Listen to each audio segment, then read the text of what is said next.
Selamat malam, Ibu Bapak, Saudara-saudara yang dikasihi Tuhan. Kembali kita berhimpun di dalam persekutuan virtual lewat Syafaat Malam. Cerita kita sebagai bahan untuk refleksi malam hari ini berjudul Beneran Tuhan, Aku Janji. Nah, diceritakan ada seorang pria. Dia sedang menghadapi persoalan yang sangat berat. Ia sudah berusaha melakukan banyak hal, tapi belum juga bisa mendapatkan jalan keluar. Ketika sudah makin kefefet, maka dia berdoa. Di dalam doanya dia berkata begini, Tuhan, tolong aku, beri jalan keluar bagi persoalanku ini. Nanti kalau Tuhan menolongku, aku janji aku akan menjual mobilku dan memberikan 50%, separuh dari hasil penjualan itu untuk Tuhan. Tidak lama kemudian, persoalannya teratasi. Tuhan menolong dia, tapi pasti bukan karena Tuhan diiming-imingi akan mendapatkan 50% hasil penjualan mobil baru Tuhan menolong. Tuhan menolong karena Tuhan mengasihi orang ini. Bapak ini, dia ingat akan janjinya. Ya masih bagus Ibu Bapak Saudara-saudara, sebab ada sebagian orang ingat pun tidak. Mobilnya memang bukan mobil mewah, bukan mobil baru, mobil tua, tapi ya lumayan. Harga jualnya kira-kira 20 juta rupiah. Dan ketika dia ingat akan janji untuk mempersembahkan separuh dari harga hasil penjualan mobil itu, Bapak ini mulai menghitung. 10 juta harus diserahkan. Wah, besar sekali. Maka dia mencari akal. Bagaimana caranya supaya tetap memenuhi janji kepada Tuhan, tapi ya tidak sebesar itulah. Dia menemukan akal. Dia memasang iklan di surat kabar. Dijual sebuah mobil, disebutkan merek anu, tahun pembuatan, warna, dengan harga 10.000 rupiah. Orang heran membaca iklan itu. Singkat cerita, datang seorang calon pembeli lalu bertanya pada bapak ini, apa betul bapak mau menjual mobil ini dengan harga 10.000 rupiah?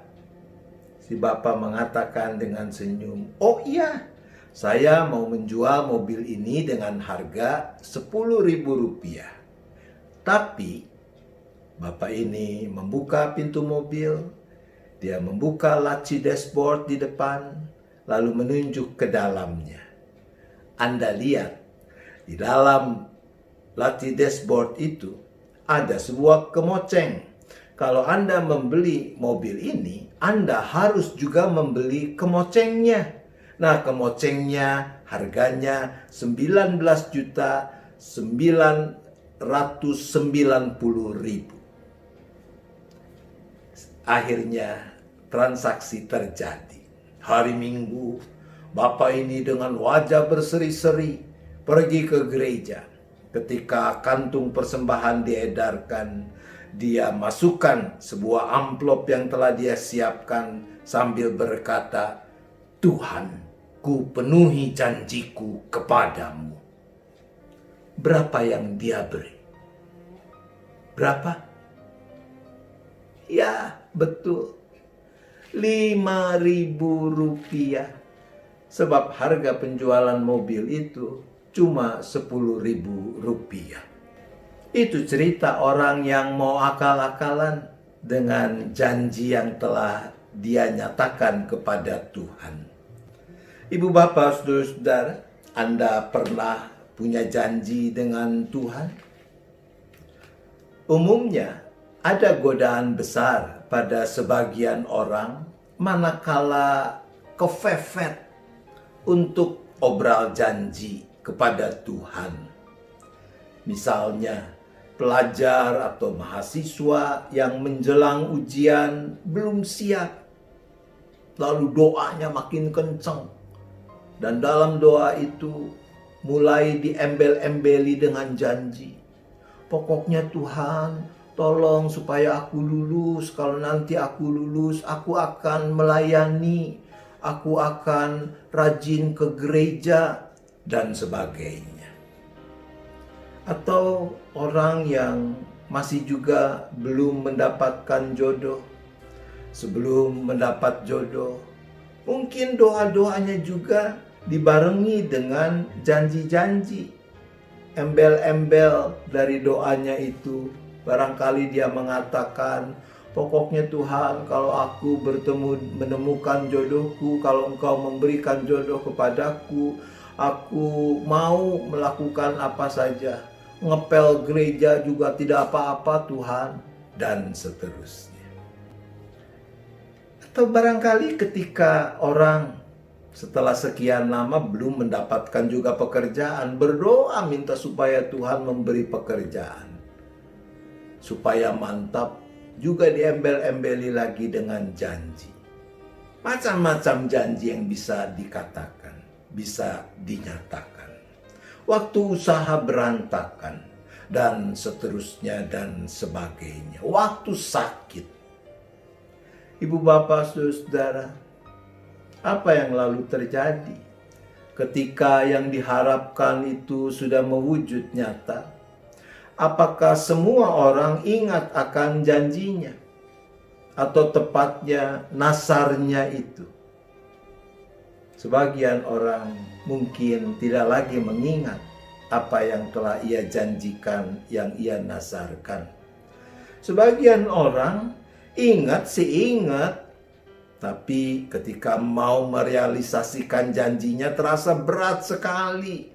Lalu secara sepihak cari akal untuk mengorting janjinya itu. Seperti dalam cerita kita. Kitab Ulangan pasal 23 ayat 21 mengatakan begini. Apabila engkau bernasar kepada Tuhan Allahmu, janganlah engkau menunda-nunda memenuhinya. Sebab tentulah Tuhan Allahmu akan menuntutnya daripadamu, sehingga hal itu menjadi dosa bagimu. Barangkali sebagian orang bereaksi mengatakan, aku sudah bernasar, berjanji pada Tuhan berkali-kali, dan aku cuma memenuhi sebagian saja dari janjiku, dari nasarku. Bahkan ada kok yang tidak aku penuhi. Kok ya aku baik-baik saja. Tuhan tidak menghukum aku. Hati-hati ibu bapak, saudara-saudara.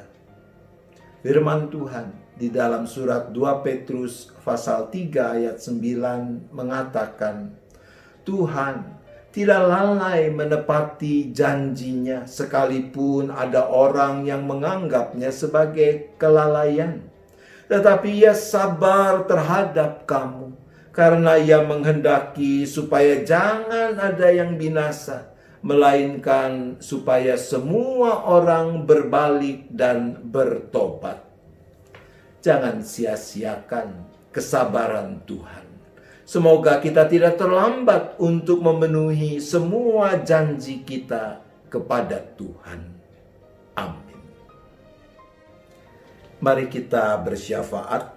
Seperti kemarin, saya akan bacakan pokok-pokok doa dalam syafaat ini, dan masing-masing secara bersama-sama kita mendoakan di dalam hati kita. Mari kita berdoa. Bapa di sorga, sungguh kami bersyukur karena Engkau Allah yang maha sabar. Engkau tidak lalai untuk menepati janji-Mu, tapi Engkau tetap bersabar karena Engkau tidak ingin satupun dari antara kami binasa, tapi supaya kami bertobat. Maka berilah kami kekuatan dan hikmat agar kami dapat memenuhi semua janji kami kepadamu.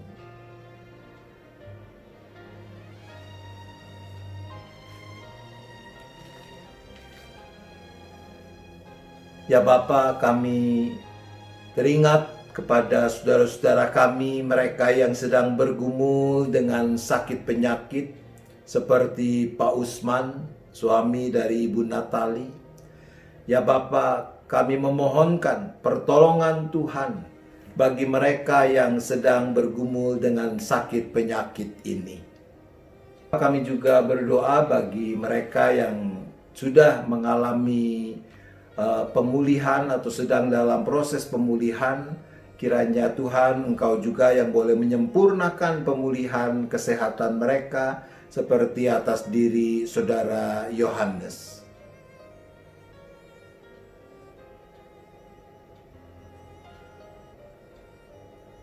Bapa, kami juga berdoa bagi keluarga yang masih berkabung, masih diliputi oleh kedukaan, memohon kekuatan penghiburan yang dari Tuhan, seperti atas diri keluarga almarhum Bapak Bambang Sunjaya.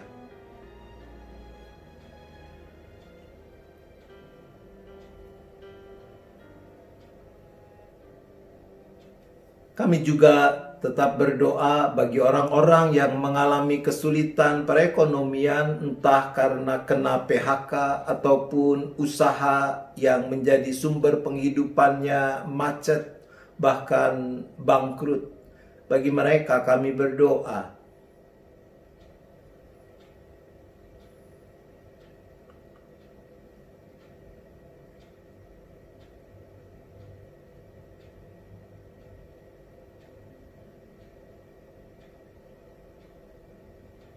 Terima kasih ya Bapa, kami akan beristirahat.